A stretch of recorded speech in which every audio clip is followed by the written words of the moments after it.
Мен бала шағама не деген керемет ана, жолдасыма не деген керемет жар болатын едім.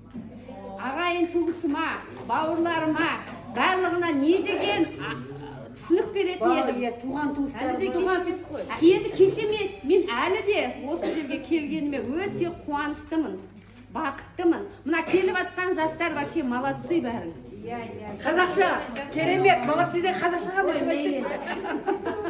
Сол үшін осы ғылымға қарай ұмтылыңыздар. Бұл дегенің бар ғой, бағасы жоқ білім.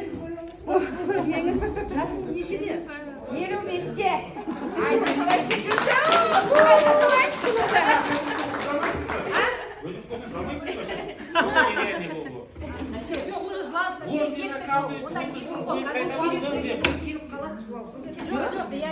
әлі де кеш емес, мен 120 жас